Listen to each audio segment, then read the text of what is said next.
এইভাবে যারা ঋণ দিবে, যারা ঋণ নিবে, এত সুন্দরভাবে তাদের কি দিয়েছেন, বর্ণনা দিয়েছেন, উৎসাহিত করেছেন, মূলনীতি দিয়েছেন। আর আমরা বসে আছি ইহুদি নাসারা তাদের যে অর্থ ব্যবস্থা ওটার দিকে তাকিয়ে আছি, ওটাই নাকি সুসম্বন্ধ। কোরআন সুন্নাহ যে আছে এটাও জানি না। যেমন হাদিসের মধ্যে আছে কিয়ামতের ময়দানে সন্তানরা কি বলবে, আমার পিতা মাতা আমাকে দিন শিখায়নি। সুতরাং যদি শাস্তি দিতে হয় তাদেরকে দেয়। সমাজের যারা নেতৃত্ব স্থানীয় ছিল তাদের প্রতি চাপিয়ে দেওয়া হবে যে তারা আমাদেরকে নেতৃত্ব দিয়েছে, চালিয়েছে, তারা দিনের দিকে আমাদেরকে চালায়নি। রাসূল করিম সাল্লাল্লাহু আলাইহি ওয়াসাল্লাম তার হাদিসগুলি হলো কোরআনের আয়াতের ব্যাখ্যা। সর্বশেষ যে কোরআনের আয়াত সর্বশেষ আমাদের জন্য নসিহত। মুসলিম উম্মাহ কল্যাণ কখনো হবে না যতক্ষণ পর্যন্ত সর্বকাজে তাকওয়াকে অগ্রাধিকার না দিবে। যে কোনো ব্যাপারে তাকওয়াকে অগ্রাধিকার যতক্ষণ না দিবে ততক্ষণ পর্যন্ত মুসলিম উম্মাহর মাঝে কোনো কল্যাণ থাকবে না।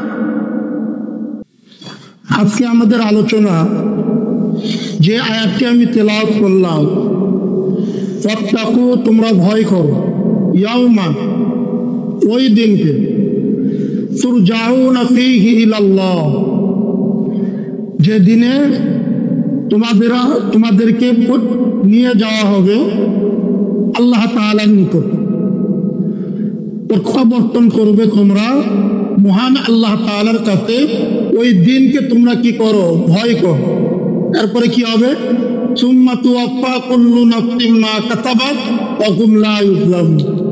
সুম্মা তুওয়াফা, এবং প্রতিদান বদলা দিয়ে দেওয়া হবে কুল্লু নাফসিন, প্রত্যেক সত্তাকে, মা কাসাবাত, যা সে অর্জন করেছে, ওয়া হুম লা ইউযলামুন, এবং কারো প্রতি কোনো জুলুম করা হবে না। তোমার মহান আল্লাহ তাআলা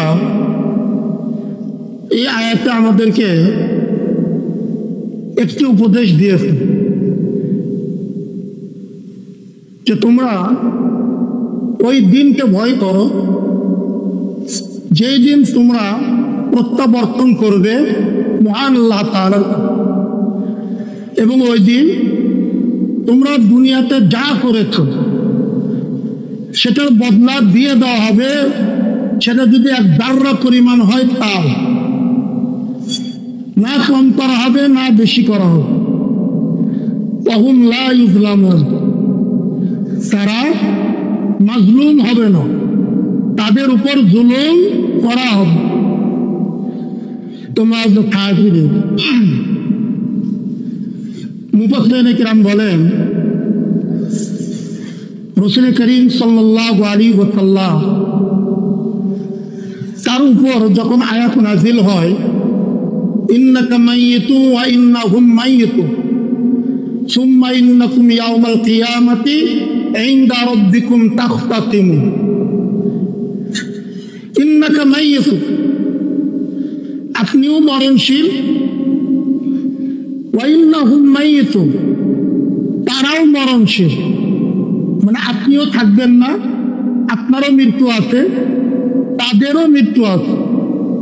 তারপর কি হবে, সুম্মা ইন্নাকুম ইয়াওমাল কিয়ামাতি ইনদা রাব্বিকুম তাখতাসিমুন, যে মহান আল্লাহ তাআলার দরবারে তোমরা কি করবে, পরস্পরে বিবাদে লিপ্ত হবে, ঝগড়া করবে।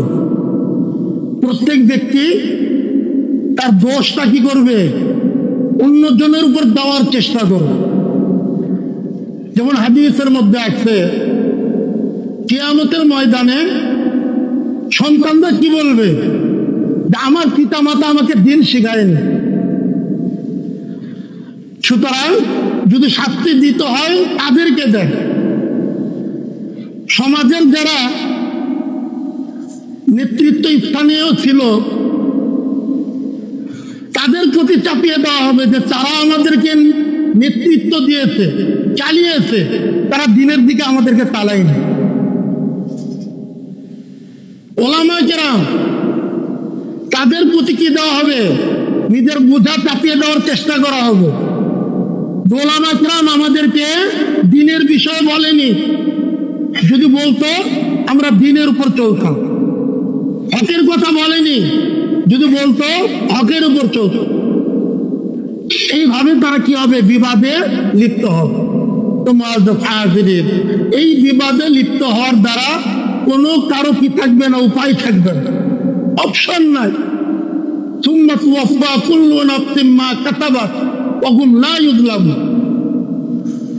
যে তারা প্রত্যেক সত্তা, প্রত্যেক ব্যক্তি যা কর্ম করেছে তার বদলা তাকে দিয়ে দেওয়া হবে, তাদের প্রতি কোনো জুলুম করা হবে।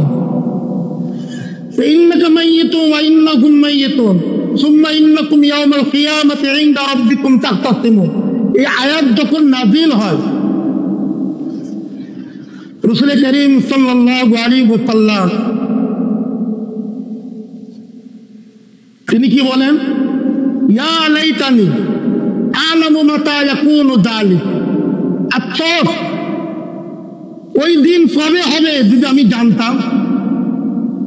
তার মানে কি রাসূল করিম সাল্লাল্লাহু আলাইহি ওয়াসাল্লাম তার ওফাত কবে হবে এটা আল্লাহ রাসূল জানতেন না। যদি জানতেন তাহলে এই কথা বলতেন না, লাইতানি আ'লামু মাতা ইয়াকুনু যালিক। আফসোস, যদি আমি জানতাম ওই মৌতটা কবে হবে। আর আমরা কি বলি? রাসূল করিম সাল্লাল্লাহু আলাইহি ওয়াসাল্লাম গায়েব জানেন, নাউযুবিল্লাহি মিনাশ যালিক। এরপর কি বলি? আমার মৃত্যু কবে হবে উমুকে বলে দিতে পারে। আল্লাহ রসুলের চেয়ে যিনি সাইয়্যিদুল মুরসালিন, খাতামুন নবিয়্যিন, তার চেয়ে বড় হাবিব, আল্লাহর হাবিব, আল্লাহর দোস্ত আর কেউ আছে? তার চেয়ে বড় মুত্তাকি আর কেউ আছে? তিনি বলতেছেন লাইতানি আ'লামু মাতা ইয়াকুনু যালিক। হায় আফসোস, যদি আমি জানতাম যে আমার মৃত্যু কবে হবে। আমরা কি করতেছি? অমুক তমুকের উপর বিশ্বাস করতেছি, অমুক তমুক। তিনি অনেক দিনদার, তিনি বলে দিতে পারেন আমার মওত কবে হবে। কোন ব্যক্তি যদি এরকম বিশ্বাস করে তাহলে তার ঈমানই থাকবে না। তার কি থাকবে না? ঈমানই থাকবে না। তোমার হাজিরিন, এইভাবে কোরআন সুন্নাহ থেকে, কোরআন সুন্নাহর যে প্রয়োজন অনুযায়ী জ্ঞান, জরুরি এলেম, ওটা না থাকার কারণে আজকে যে কেউ আমাদের কি করতেছে? পথ ভ্রষ্ট করে ফেলতেছে। এবং আমরাও বুঝতে পারতেছি না যে আমরা পথ ভ্রষ্ট হয়ে যাচ্ছি।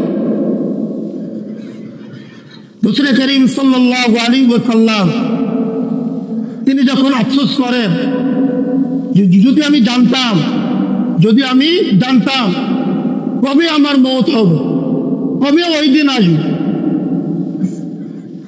মহান আল্লাহ তাআলা সূরাতুন নাসর কি করেন?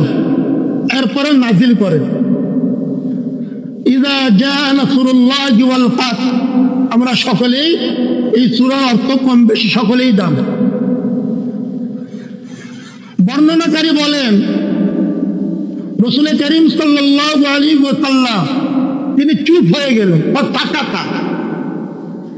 তিনি চুপ হয়ে গেলেন, না তাকবীর না কিরাত। তিনি কি বললেন? সুবহানাল্লাহি ওয়া বিহামদিহি আস্তাগফিরুল্লাহ ওয়া আতুবু ইলাইহি। সাহাবা কেরাম রাদিয়াল্লাহু তাআলা আলাইহিম আজমাইন তারা জিজ্ঞাসা করলেন, ইয়া রাসূলুল্লাহ, এমনটি তো কোনোদিন আপনি করেননি। রাসূল করিম সাল্লাল্লাহু আলাইহি ওয়াসাল্লাম তিনি বলেন, ইন্নাহা নাফসি নাইয়াতি ইলাইয়া। এটা হলো আমার আত্মা। এই সূরা হলো কি? আমার আত্মা। আর আমার আত্মা আমাকে মৃত্যু সংবাদ দিচ্ছে।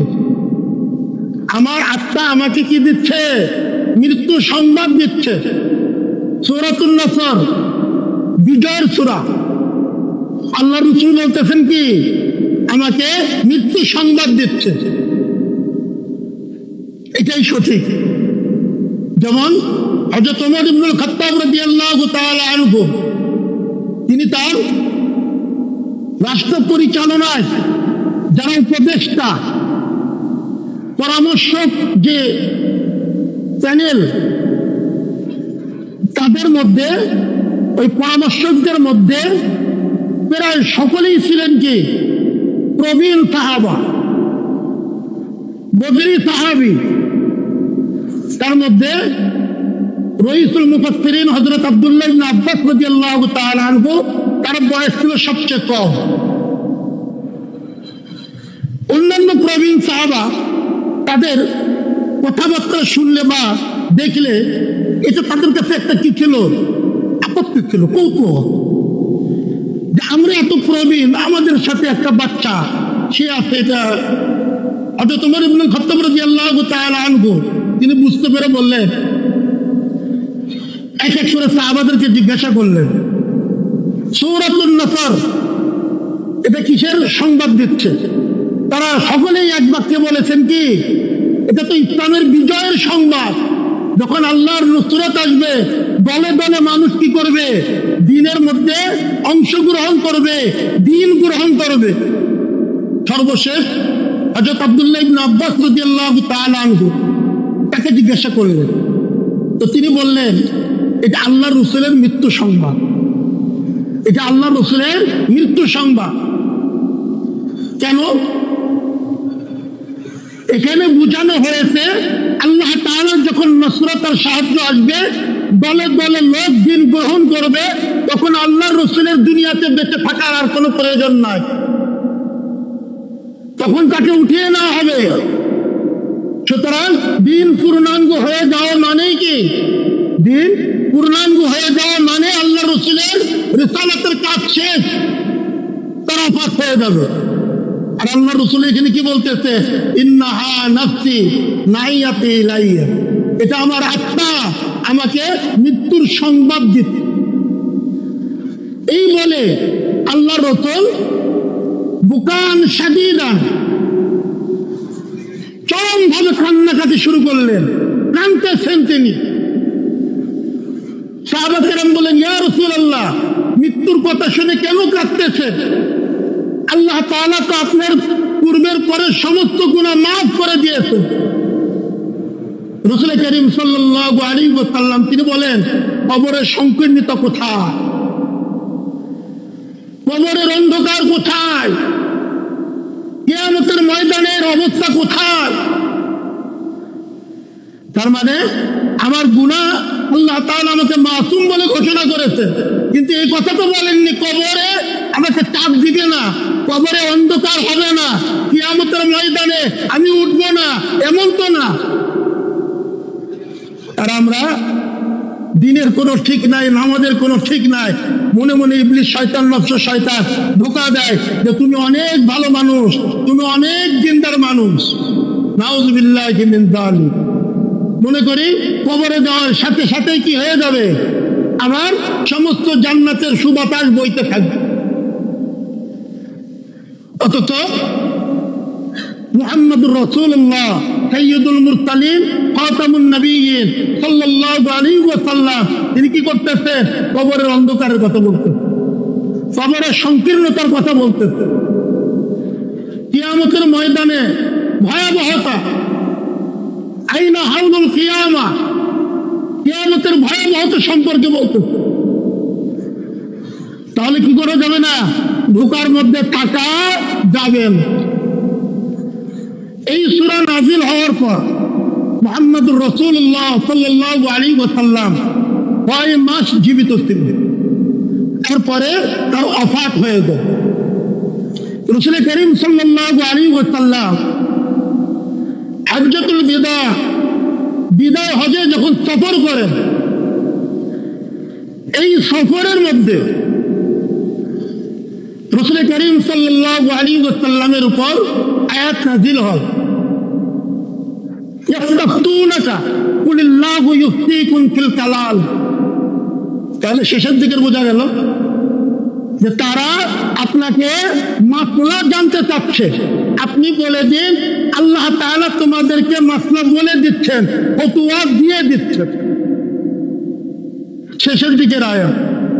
এরপরে আরাফার ময়দানে যখন তিনি কি অবস্থান করতেছে, তখন রাসূল করিম সাল্লাল্লাহু আলাইহি ওয়াসাল্লামের উপর আয়াত নাযিল হয়, আল ইয়াউমা আকমালতু লাকুম দীনাকুম ওয়া আতমামতু আলাইকুম নি'মাতি ওয়া রাদিতু লাকুমুল ইসলাম দীনা। এই আয়াত নাযিল হয়। তার মানে আজকে দিনকে পরিপূর্ণ করে দেওয়া হলো, দিন পরিপূর্ণ হয়ে গেল। তার মানে আল্লাহ রাসূল আর তার দিকে প্রয়োজন ফুরিয়ে গেছে, দিনকে পরিপূর্ণ করে দেওয়া হয়েছে। মুহাদ্দিসিনে কেরাম বলেন, মুফাসসিরিনে কেরাম বলেন, এই আয়াত নাযিল হওয়ার পর আল্লাহর রাসূল ৮১ দিন কি ছিলেন? জীবিত ছিলেন ৮১ দিন। এরপরে রিবার আয়াত নাযিল হয়। আমাদের এই পর্যন্ত সুদ সম্পর্কে যে কি হলো, সুদ খাওয়া সম্পর্কে, সুদের মাসলা সম্পর্কে যে আলোচনাগুলি হলো, এই আয়াত নাযিল হয়। এরপরে এই যে আয়াতটা আজকে আমাদের আলোচনা, ওয়াত্তাকু ইয়াওমান তুরজাউনা ফীহি ইলাল্লাহ সুম্মা তুওয়াফা কুল্লু নাফসিন মা কাসাবাত ওয়া হুম লা ইউযলামুন, এই আয়াত নাযিল হয়। এই আয়াতের পরে কেউ কেউ বলেন ২১ দিন তিনি জীবিত ছিলেন, কেউ কেউ বলেন ৯ রাত্রি তিনি জীবিত ছিলেন, কোন কোন মুফাসসিরিনে কেরাম বলেন ৭ রাত্রি তিনি কি ছিলেন? জীবিত ছিলেন। তার মানে ওয়াত্তাকু ইয়াওমান তুরজাউনা ফীহি ইলাল্লাহ সুম্মা তুওয়াফা কুল্লু নাফসিন মা কাসাবাত ওয়া হুম লা ইউযলামুন। পুরা মানব জাতির জন্য এটা হলো সর্বশেষ নসিহত, পুরা মানব জাতির জন্য। কোন ব্যক্তি কোরআনের এই একটা আয়াত, আর কোনো দরকার নাই, কোরআনের এই একটি আয়াত সর্বশেষ আল্লাহ তাআলা যে নাযিল করেছে, এই আয়াতের যে নসিহত, এটার উপর যদি আমল করে তাহলে আশা করা যায় সে মুত্তাকি হয়ে যাবে। আর মুত্তাকিদের জন্যই উইদ্দাত লিল মুত্তাকিন, মুত্তাকিদের জন্যই কি করা হয়েছে? জান্নাত তৈরি করা হয়েছে। অন্য কোন ব্যক্তির জন্য কি করা হয়নি? জান্নাত তৈরি করা হয়নি। ওয়াত্তাকু, তোমরা ভয় করো, ইয়াওমান তুরজাউনা ফীহি ইলাল্লাহ, ওই দিনের বিষয় সম্পর্কে ভয় করো, যে দিন তোমরা সরাসরি আল্লাহ তাআলার মুখামুখি হবে, তোমাদেরকে আল্লাহ তাআলার কাছে প্রত্যাবর্তন করতে হবে, ফিরে যেতে হবে। ওই দিনকে তোমরা ভয় করো। তোমার হাজিরিন, সর্বনিম্ন থেকে নিয়ে সর্বোচ্চ পর্যন্ত যদি একটা আয়াতের উপর এই ওয়াত্তাকু, ভয় করো, সর্ব অবস্থায় যদি আল্লাহকে ভয় করে, তো আল্লাহ তাআলা তার মৌতের আগে তাকে বুজুর্গ মুত্তাকি বানিয়ে দিবেন। এই একটা মাত্র আয়াত আমাদের জন্য যথেষ্ট। আর সেটার আমল সাহাবা কেরাম রিদওয়ানুল্লাহি তাআলা আলাইহিম আজমাইন তারা করে দেখিয়ে দিয়েছে। যেমন গত জুমায় আলোচনা হয়েছিল, আত্তাব ইবনে উসাইদ রাদিয়াল্লাহু তাআলা আনহু কাকে ভয় করেছিলেন? আল্লাহকে ভয় করেছিলেন। আজকেও যদি আমরা কি করি, এই যে কোরআনের উপদেশ, এর কে বড় উপদেশ, এর কে বড় পরিবর্তনের মাধ্যম, এর কে শান্তির কোন বার্তা হতেই পারে না। এটাও ছাড়া, তাকওয়া ছাড়া যা কিছু আছে সব ধ্বংস হচ্ছে। আমাদের হাজার হাজার দৃষ্টান্ত নমুনা দেখতেছি। যত অশান্তি, যত কি ফাসাদ, যত সন্ত্রাস, সমস্ত কিছুর মনে হলো তাকওয়া নাই। অথচ আমরা ওটা খুঁজে পাচ্ছি না। দুনিয়ার সমস্ত কিছু কি করতেছি, সাত আসমান থেকে খুঁজে আনতেছি, কিন্তু তাকওয়া খুঁজে পাচ্ছি না। কোন সময় চিন্তাও করি না যে কোরআন সুন্নাহ আমার এই অবস্থায় আমাকে দিক নির্দেশনা কি দিচ্ছে, এটা জানারও কি নাই, অনুভূতি নাই। তাকিয়ে আছি ইহুদি এবং নাসারা তাদের দিকে, যে ইহুদি নাসারা বলতেছে সবই করো, কিন্তু তাকওয়া ছাড়া, দিন ছাড়া, দিন ছেড়ে দাও। যত দিন ছেড়ে দিবে, তত তাকওয়া ছেড়ে দিবে, তত তুমি শান্তির মধ্যে থাকবে। আছে কি শান্তি? হচ্ছে সম্ভব কোনো আমলই না, কোনো অবস্থাই না, যতক্ষণ পর্যন্ত তাকওয়া মানুষ ধারণ না করবে। আল্লাহ তাআলার সর্বশেষ নসিহত করতে পারতেছি না, বুঝতে পারতেছি না। সর্ব অবস্থায় কি করতে হবে? আমি নামাজের মধ্যে আছি, কি নামাজের মধ্যে আছি, কোরআন সুন্নাহ বলতেছে আল্লাহকে ভয় করো, নামাজের মধ্যে আছি। রাসূল করিম সাল্লাল্লাহু আলাইহি ওয়াসাল্লাম তিনি বলতেছেন আনতা আবুদাল্লাহ কান্নাকা তারা ওয়া ইল্লাম তাকুন তারাহু ফাইন্নাহু ইয়ারাক। তুমি এমন ভাবে কি করবে, আল্লাহর ইবাদত করবে যাতে তুমি আল্লাহকে দেখতেছো। ওয়া ইল্লাম তাকুন তারাহু, আর যদি তুমি তাকে দেখতে না পাও, ওই যোগ্যতা তোমার অর্জন না হয়, ফাইন্নাহু ইয়ারাক, কমস্তম এটা মনে করো আল্লাহ তোমাকে দেখতে। এটা হলো নামাজের মধ্যে আছি, তাও তাকওয়া। আর বাইরে কত তাকওয়া কি করতে হবে, অর্জন করতে হবে, আল্লাহকে কিভাবে ভয় করতে হবে কত বেশি। নামাজের মধ্যে যদি এই অবস্থা হয়, তাহলে বাইরে আরো কত বেশি ভয় করতে হবে। তোমার হাজিরিন, সেই নামাজের মধ্যেই তো নাই, সেই কি নামাজের মধ্যেই নাই, বাইরে তো দূরের কথা। একে তো আমরা মনে করি ইসলাম মসজিদ এবং মাদ্রাসার মধ্যে সীমাবদ্ধ, ইসলাম কি মসজিদ এবং মাদ্রাসার মধ্যে সীমাবদ্ধ। এরপরে মসজিদের মধ্যে যে নামাজ, সেই নামাজের মধ্যেও কি নাই, তাকওয়া নাই। তাহলে আমাদের অবস্থা কি হবে? আর এটার কারণে আমরা মনে করি কি কোরআন আর সুন্নাহ, কোরআন আর সুন্নাহ এটা মসজিদ আর মাদ্রাসার মধ্যে, এর বাইরে কোনো দিক নির্দেশনা দিতে পারে না। কেমন বোকা! যেখানে হযরত ওমর ইবনুল খাত্তাব রাদিয়াল্লাহু তাআলা আনহু, তার কাছে তো বিজ্ঞানের বউ ছিল না, অর্ধ পৃথিবী কি করেছে, শাসন করেছে। আর আমরা মনে করি মসজিদ আর মাদ্রাসার মধ্যে কোরআন সুন্নাহ সীমাবদ্ধ, সুতরাং যারা কোরআন সুন্নাহর জ্ঞান অর্জন করবে ওরা বাইরে কি করবে? মুসলমান, ইহুদি নাসারা না, মুসলমান, তারা কি করবে? তার মানে কি মনে করি কোরআন আর শিক্ষা, কোরআন আর সুন্নাহ শিক্ষার মধ্যে কিছুই নাই, দুনিয়ার আভাস কিছুই নাই। ডাইরেক্ট প্রশ্ন করে দেয় এটা কি কোরআনে আছে? নাউযুবিল্লাহি মিন যালিক। আরে কোরআনে কি নাই সেটা দেখো, সেটা আগে তুমি বলো। কোরআন আর সুন্নাহ ঘাটাঘাটি করো। কোরআনের ব্যাখ্যা হলো কি মুহাম্মাদুর রাসূলুল্লাহ সাল্লাল্লাহু আলাইহি ওয়াসাল্লাম তার হাদিস, এটাকে দেখো, দেখে আমাকে বলো যে কোরআনে কোনটা নাই, এরপর আমি জবাব দিচ্ছি কোথায় আছে। তো মুহাম্মাদুর রাসূলুল্লাহ সাল্লাল্লাহু আলাইহি ওয়াসাল্লাম তার উপরে আল্লাহ তাআলা এই কোরআন যে মুজিজা, এটার সর্বশেষ আয়াত হলো ওয়াত্তাকু, তোমরা ভয় করো। তোমরা কি করো? ভয় করো। সর্বনিম্ন স্তর থেকে সর্বোচ্চ স্তর পর্যন্ত এই যে ওয়াত্তাকু, আল্লাহকে ভয় করা, এটা যদি নিয়ে আসা যায় 100% কোনো অশান্তি থাকবে না, কোনো কি থাকবে না, অশান্তি থাকবে না। আমাদের অবস্থা কি? আল্লাহ তাআলা সর্বশেষ নসিহত করলেন, এরপর আর কোনো আয়াত নাযিল হয়নি।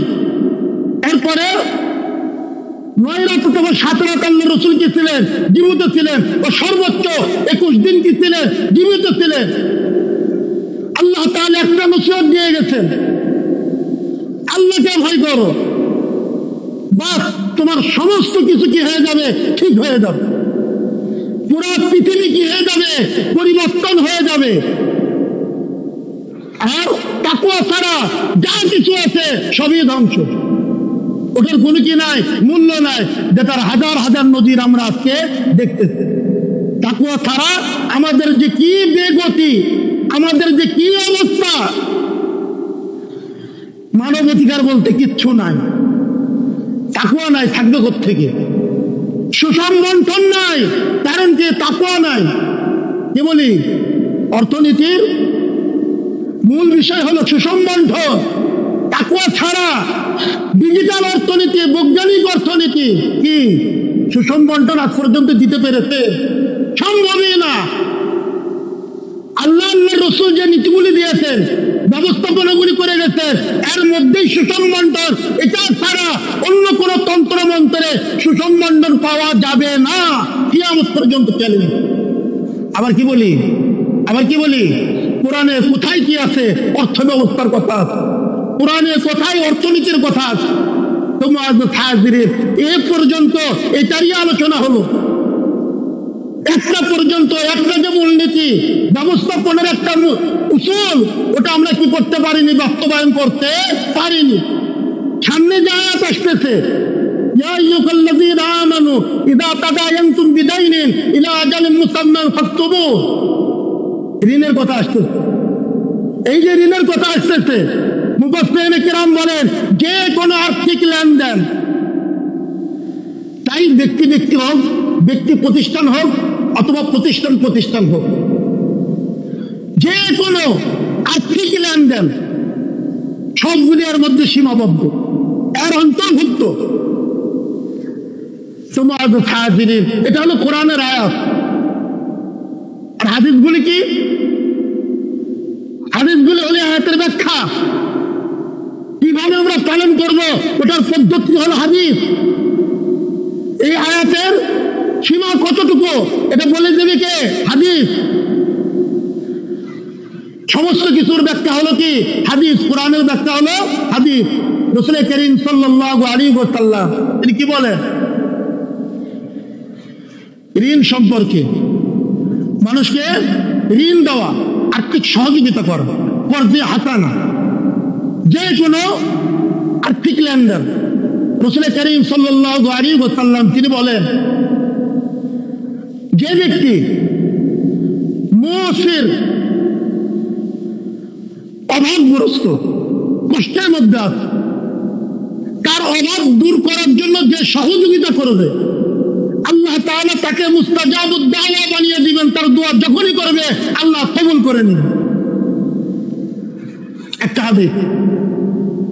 এটা অর্থনীতির একটা অংশ। আরো হাদিস বলতে একটা অংশ।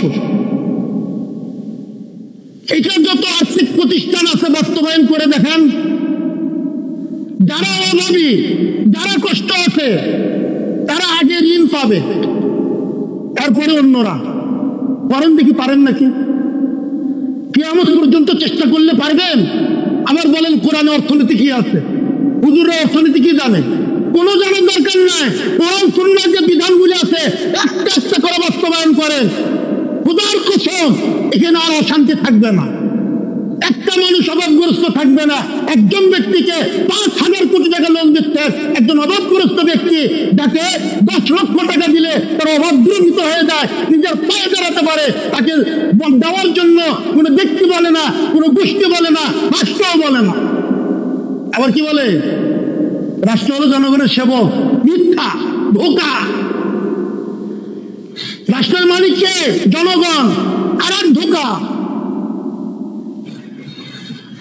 রাষ্ট্রের মালিককে জনগণ, ধোঁকার উপর ধোঁকা। কোরআন সুন্নাহয় কোনো ধোঁকা নাই, কোরআন সুন্নাহয় কোনো ধোঁকা নাই। এ কারণে যত তন্ত্র মন্ত্র আছে, ওই বিদ্যা অর্জন করার দ্বারা একজন ধোঁকাবাজ তৈরি করা হয়। আর তাকেই আমি কি মনে করি? বিদ্বান যোগ্য ব্যক্তি মনে করি। তাকে যখন বসায়, ধোঁকার পর ধোঁকা হতেই পারে। আর কোরআন ও সুন্নাহর মধ্যে শিক্ষার মধ্যে কোনো ধোকার কথা নাই। এই বিদ্যায় যারা বিদ্যান হবেন তাদেরকে বসায় দেখেন, একটা ধোকাও থাকবে না, কোনো তন্ত্র মন্ত্রের দরকার নাই। কোরআন সুন্নাহর যে বিধানগুলি আছে একটা একটা করে বাস্তবায়ন করে দেখেন। অর্থ ব্যবস্থা কাকে বলে, অর্থনীতি কাকে বলে, সুষম বন্টন কাকে বলে, জনগণ মালিক কাকে বলে, অভাবীদেরকে তাদেরকে অভাব মিটানো কাকে বলে, যারা দারিদ্র তাদের দারিদ্রতা দূর করতে কেমন করতে হয় ওটা দেখা যাবে। যাদের পেটে ভাত নাই কিভাবে ভাত আছে সেটা দেখা যাবে। তো মুহাম্মদুর রাসূলুল্লাহ সাল্লাল্লাহু আলাইহি ওয়াসাল্লাম তিনি বলতেন যারা অভাবী তাদেরকে যে সহযোগিতা করবেন। এখানে কোনো ব্যক্তির কথা আছে, কোনো প্রতিষ্ঠানের কথা আছে? নাই। আম ব্যাপক অর্থবোধ, চাই ব্যক্তি হোক অথবা প্রতিষ্ঠান হোক অথবা গোষ্ঠী হোক, যারাই কি সম্পদশালী তাদেরকে বলা হয়েছে যারা অভাবী তাদেরকে কি দাও, কর্জে হাসানা দাও, তাদেরকে কি করো, অভাবমুক্ত করার জন্য সহযোগিতা করো। বাস্তবায়ন করেন, আজকের দেশে বাস্তবায়ন করেন। যারা বড় বড় কথা বলেন, যারা বলেন যে হুজুররা এটা সেটা খায়, কি করবে কি আছে, কিছুই নাই, তাদেরকে বলতেছি বাস্তবায়ন করে দেখান। 5টা বছরের জন্য আমরা দলেও যেতে চাই না, কোথাও যেতে চাই না, আমরা ক্ষমতায় যেতে চাই না। এই একটা রাসূলুল্লাহ সাল্লাল্লাহু আলাইহি ওয়াসাল্লাম তার হাদিস বাস্তবায়ন করে দেখান। তার উল্টা, এটা কি তার উল্টা, যারা অভাবী যাদের প্রয়োজন তাদের কি হয়ে যাবে, পায়ের তলায় চটি ক্ষয় হয়ে যাবে, 10 পয়সাও পাবে না। আর যারা দুর্নীতিবাজ, যাদের অভাব নাই, দিনে লক্ষ লক্ষ টাকা খরচ, তাদেরকে হাজার হাজার কোটি টাকা দেবে। এই হলো আপনার অর্থনীতি, এই হলো আপনার অর্থ ব্যবস্থা। আবার বলেন মূল বিষয় হলো সুষম বন্টন। অর্থ ব্যবস্থার মূল বিষয়, লক্ষ্য, উদ্দেশ্য হলো সুষম বন্টন। কিসের সুষম বন্টন? যত কি দুর্নীতি গাদ্দারের এটা বন্টন, এটা সুষম বন্টন না। রাসূল করিম সাল্লাল্লাহু আলাইহি ওয়াসাল্লাম তিনি বলেন অন্য হাদিসের মধ্যে, কোন ঋণদাতা যখন ঋণ দেয় অভাবী ব্যক্তিকে, যতক্ষণ পর্যন্ত তার ঋণ পরিশোধ না করে সে, ততক্ষণ পর্যন্ত আল্লাহ তাআলা ওই ঋণদাতার সাথে থাকে। মানে কি, ওই ঋণদাতাকে আল্লাহ তাআলা সর্ব অবস্থায় সহযোগিতা করে। ওই ব্যক্তি যদি কি চায়, আল্লাহ তাআলার দরবারে দোয়া করে, তাহলে কি আল্লাহ তাআলা কবুল করবেন না? আমরা তো বলি কি হুজুর দোয়া করেন, হাজার হাজার দোয়া করা হচ্ছে, কবুল হয়? অনেকে করে কি দেয়, হুজুরের দেশ দেয়, ইসলামের দোষ দেয়, কেউ তো আল্লাহর উপর কে নাউযুবিল্লাহি মিন যালিক দোয়া তো করা হচ্ছে। আল্লাহ কি চোখে দেখেন না? নাউযুবিল্লাহি মিন যালিক, ঈমান নষ্ট হয়ে যাবে। আছি কোথায়? দোয়া যে কবুল হবে সে কাজগুলি কি করি না, তার উল্টা করি। কাদেরকে নিয়ে দোয়া করতেছি? যারা উল্টা বিশ্বাসী, কোরআন সুন্নাহ যা বলতেছে তার উল্টা বিশ্বাসী, তারা যদি তখন হাত তোলে তাহলে তার কবুল হবে, কিয়ামত পর্যন্ত কবুল হবে না। যা কিছু আল্লাহ তাআলা করেন বুঝতে হবে আমি এটার যোগ্য না। আল্লাহ তাআলা নিজের রহমতে হয়তো কি করতেছে, তার দয়া।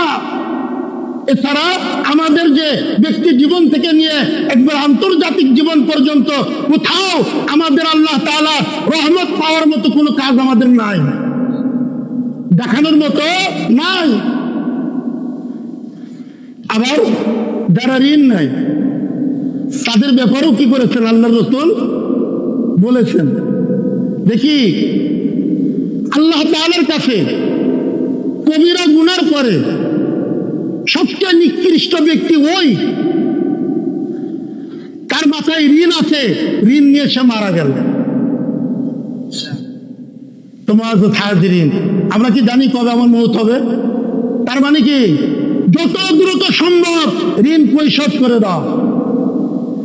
যে ঋণ দিবে তার ব্যাপারে হাদিস আছে, যে ঋণ নিবে তার ব্যাপারেও কি আছে, হাদিস আছে।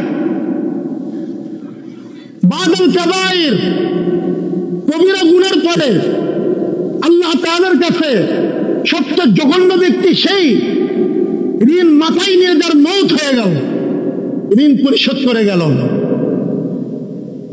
তোমার হাজিরিন, অন্য হাদিসের মধ্যে আসছে রাসূল করিম সাল্লাল্লাহু আলাইহি ওয়াসাল্লাম তিনি বলেন, কোন ব্যক্তি ঋণ নিল, নেওয়ার সময় তার মনের মধ্যে ছিল এই ঋণ আমি আর পরিশোধ করব না। রাসূল করিম সাল্লাল্লাহু আলাইহি ওয়াসাল্লাম তিনি বলেন, হুয়া সারিক, সে হলো বড় চোর, চোর বলে আখ্যায়িত করেছে। এইভাবে যারা ঋণ দিবে, যারা ঋণ নিবে, এত সুন্দরভাবে তাদের কি দিয়েছেন, বর্ণনা দিয়েছেন, উৎসাহিত করেছেন, মূলনীতি দিয়েছেন। আর আমরা বসে আছি ইহুদি নাসারা তাদের যে অর্থ ব্যবস্থা ওটার দিকে তাকিয়ে আছি, ওটাই নাকি সুসংবদ্ধ। কোরআন সুন্নাহ যে আছে এটাও জানি না।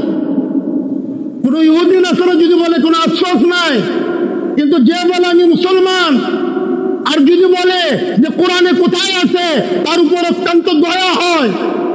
যেই ব্যক্তি আল্লাহ না করুক এই অবস্থায় যদি মারা যায়, সে মুসলমান ছাড়া, ঈমান ছাড়া সে মারা গেল। তোমার হাজিরিন, রাসূল করিম সাল্লাল্লাহু আলাইহি ওয়াসাল্লাম তার হাদিসগুলি হলো কোরআনের আয়াতের ব্যাখ্যা। তো সর্বশেষ যে কোরআনের আয়াত, সর্বশেষ আমাদের জন্য নসিহত। মুসলিম উম্মাহ কল্যাণ কখনো হবে না যতক্ষণ পর্যন্ত সর্বকাজে তাকওয়াকে অগ্রাধিকার না দিবে। যে কোনো ব্যাপারে তাকওয়াকে অগ্রাধিকার যতক্ষণ না দিবে, ততক্ষণ পর্যন্ত মুসলিম উম্মার মাঝে কোনো কল্যাণ থাকবে না। এ কারণে কি করতে হবে? সর্ব অবস্থায়, সর্ব জায়গায় যারা মুত্তাকি, যাদের মধ্যে যত তাকওয়া, সে দায়িত্ব পাওয়ার ব্যাপারে তত অগ্রাধিকার পাবে। এটা মনে রাখতে হবে। আর আমি যদি মনে না রাখি, নদীর স্রোতে গা ভাসিয়ে দেই, জামানার স্রোতে গা ভাসিয়ে দেয়, কারো কিছু হবে না। কবরে আমাকেই জিজ্ঞাসা করা হবে, কিয়ামতের ময়দানে আমাকেই জিজ্ঞাসা করা হবে। কারো দিকে তাকিয়ে থেকে লাভ নাই। আমি একজনই চেষ্টা করতে হবে সর্ব অবস্থায়, সর্বনিম্ন থেকে নিয়ে সর্বোচ্চ পর্যন্ত, আন্তর্জাতিক জীবন পর্যন্ত তাকেই বসাবো যারা তাকওয়া, তারা অগ্রাধিকার পাবে।